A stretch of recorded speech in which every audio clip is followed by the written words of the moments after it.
Oh man, so Bitcoin continues its recovery, currently sitting at around 36,500 level, but we've had the Nasdaq futures show 2% down with a few hours left now as the time of recording before the market opens. Nasdaq being 2% down normally indicates a start to the red day, but in today's volatile market, we don't know. We had a crazy flip-flop day yesterday in the stock market. And why am I talking about the stock market? Because right now we are coupled to the Nasdaq. As I've said for a while now, Bitcoin is coupled as a risk-off play, and when risk-off appetite is in the market, we will see Bitcoin suffer. So we have to be cognizant of the wider market, and even if normally we want to look at altcoins, we have to look at Bitcoin, we have to look at the macro economy and understand what is going on. So you can see here, we came down here all the way down to almost coming down to 32,600 level, but we managed to pick up some support from this level. We managed to create a higher high, which was important from these highs.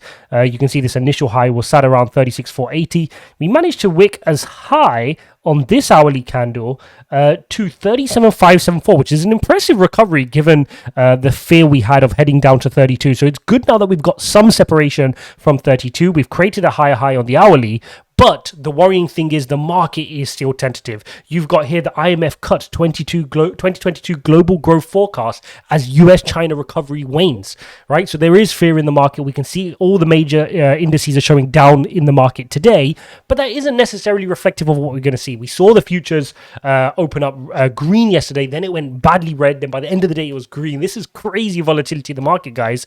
And for those of you who aren't experienced, this may be the first ever time you've seen such crazy swings and crazy retracements here in the crypto prices as well. So really, the moral of the story here is we just need to make sure that we hold our conviction. We hold our conviction. We do not panic sell. Remember, the key level to the downside is keeping an eye on this first, the 32 level, which is the horizontal support. But more meaningfully, if I go over to the weekly candle, you will recall that the important thing for us is to hold that 29 level. And why is that 29 level important? Well, when we wick down on this weekly candle here, all the way down to 28,800, that was our wick low, right? That's our low.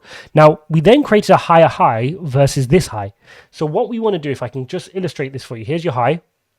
You've then got your other high when we run up to 69. Here's your low. We need to create a higher low to keep the uptrend going. Very important that we keep that higher low above 29 by all costs. If we lose that 29, we're then in a longer term downward trend, and we have to then revise our targets to the downside. Okay. At that point, you'd be sensible to say, why can 20 not come into the play here on Bitcoin? Because the run up from here all the way up to the 32 level on Bitcoin was a clean run up, right? Without any stopping or horizontal movement here. So if there's a clean run up, you can expect the downside to be equally clean, which is the worrying thing there as well. So we need to really, moral of the story, hold this 32 level and hold that 29 level. Really important here on Bitcoin. But the good news here is so far so good. We're sitting at 36,599, and that's a good sign here for the market that it is holding up. But it's going to depend on the important news we get tomorrow, because obviously Fed Chairman Jerome Powell speaks tomorrow. And Jerome Powell really can control this market right now. Everybody is looking towards Jerome Powell to see which way is he heading. Does he think the economy is overheating? And is he going to come across hawkish, or is he going to come across dovish? Will he come out and say, don't worry, I'm going to save the economy, I'm not going to mess up the economy, in which case the markets will breathe a sigh of relief and we can get back to risk on? Or is he going to say, no, we're going to go super aggressive on our rate hikes and maybe surprise us with a rate hike tomorrow, right, for 25 basis points, in which case the market will panic and we could see more downside. So we have to wait for that news tomorrow. But the good news is, from a fundamental perspective, nothing has changed. From a psychology perspective, these are the levels where you really need to be building your conviction and leveling in.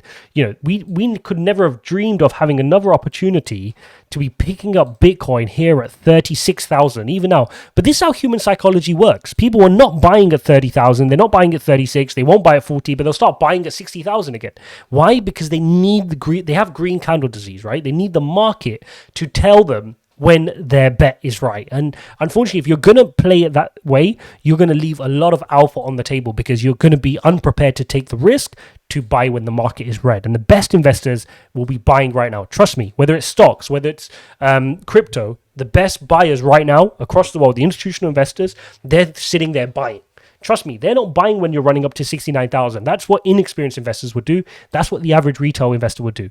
They're buying in these moments of fear. When the fear and greed index is showing scores like this, 12 currently, 13 yesterday, this is extreme fear. This is when they get to work. This is when they earn their money. This is where they hold their conviction and they're able to purchase it. I guarantee MicroStrategy, Michael Saylor's buying right now. Those announcements will come within a few days. MicroStrategy has bought this much at an average price of 32, right? That's what they do. They dollar cost average, they hodl for the long term because nothing has changed in their fundamental thesis. The whole market's getting wiped. The whole crypto market's getting wiped. The whole stock market's getting wiped. There's a whole bunch of fear in the market right now. And therefore, it's nothing to do with Bitcoin, the asset class. So really, your bet right now is, do I believe in the long-term markets in terms of the US stock market, in terms of the US exchanges? Do I believe in the long-term success of these companies? If your answer is yes, then naturally, given enough time, risk will come back on. And you will then see, obviously, when risk comes back on, Bitcoin starting to move back to the upside. The other question you have to ask yourself is, how oversold are we right now? I mean, if you look at the charts, and we covered this yesterday from TechDev, RSI is at levels which have always shown the bottoms in previous crashes. Okay, so this is a really low on the RSI right now, and definitely super oversold. You can see here by the green indicator, we're well below the green indicator, which shows it's in a buy zone as far as the RSI is concerned. The other question you want to ask yourself is, are we closer to a bottom than we are a top? If your bottom in your head for Bitcoin is, I don't see Bitcoin ever getting lower than 20,000 again, then at that point, we're currently at 15,000 away from the bottom. Whereas, what do you think the top is in your head for Bitcoin? When you do your analysis, do you think there's 100k Bitcoin possible? Do you think it's a 500k Bitcoin possible? In that case, you have far more upside for each Bitcoin you're buying right now. So it comes down to your level of conviction and making sure you don't panic sell. And that's the key. The ultimate message right now is the people who are going to get wrecked are those that are playing with leverage.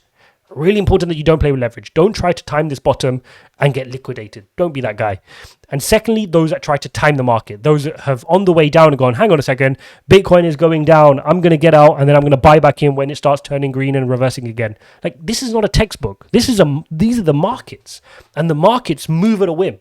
And if you miss the few hours of any stock, crypto or coin, the pinnacle few hours where it decides to reverse, you'll miss 10-15% of that pump to the upside. These things happen quickly, guys. Look at these candles. When the dumps happen, they happen quickly. When the pumps happen, they happen quickly. And if this is just one daily candle here, so if you couldn't mobilize your money and your exchanges within that day, you missed out on that pump. So if you were trying to time this market, you've missed a massive part of it here. Okay, so really important that you don't try to time the market unless you have a comparative advantage in doing that. If you've got years of experience doing that, and there's a select few people who can time the market, who've been doing it for years, who sit in their in front of their computer all day and they're professionals at this, let them do that. Let them do that because they've got a comparative advantage at doing so. For the average person who's investing in crypto, trying to time this bottom, that's what's ultimately going to get you hurt. Because the reality is, whatever your portfolio is showing right now is an unrealized P&L. It's an unrealized loss. You only materialize that loss when you decide to go ahead and sell, right? So you're fine just now if you hold your conviction, you walk away from your computer if you haven't got any more cash and just let it do its thing. If you've got some cash to the side, feel free to start dollar cost averaging in, not financial advice, if you have high conviction in these assets.